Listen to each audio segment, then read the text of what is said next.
শ্রাবণ মাসে পুরো শ্রাবণ মাসটা আমাদের বাড়িতে চিকেন আসেনি, তো আজকে অনেক দিন পর আমাদের বাড়িতে চিকেন রান্না হচ্ছে। তো চলো শেয়ার করব মা কিভাবে দই চিকেনটা বানাচ্ছে। আজকে আমাদের বাড়িতে হচ্ছে চিকেন রান্না। এবার চিকেনটাকে হচ্ছে ম্যারিনেশন করা, দই দিয়ে ভালো করে ম্যারিনেট করছে মা। তারপরে দেবে লঙ্কার গুঁড়ো, কাশ্মীরি লঙ্কার গুঁড়ো লাল লাল হওয়ার জন্য। তারপর হচ্ছে স্বাদ মতো নুন, আর হচ্ছে হলুদ গুঁড়ো, সর্ষের তেল। এবার এটাকে হবে ম্যারিনেশন করা।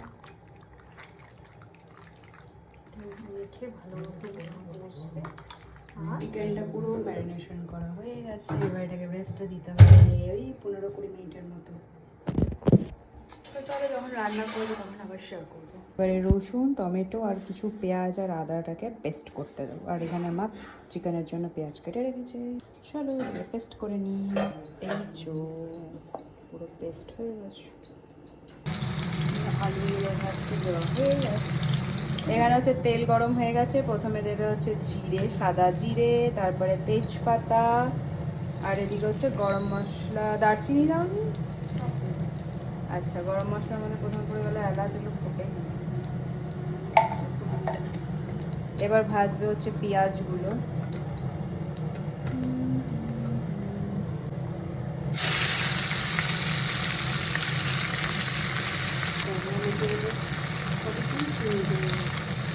এবার হবে পেঁয়াজগুলো ভাজা ভাজা।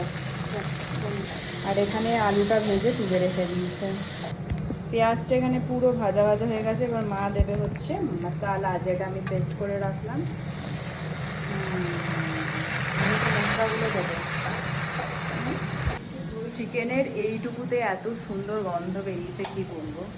তো এবারে মনে হয় মশলা দেবে। আমি ওদিকে যাই, তোমাদেরকে শেয়ার করবো কি কি মশলা দিচ্ছে। এদিকে যাও।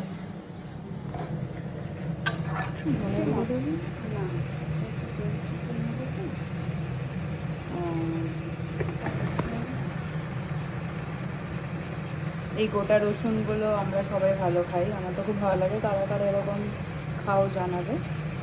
লঙ্কার গুঁড়ো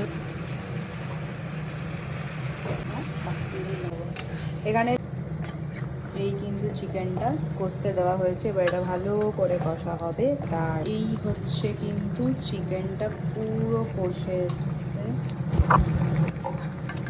কি সুন্দর। এখন দিচ্ছে মা গোলমরিচের গুঁড়ো।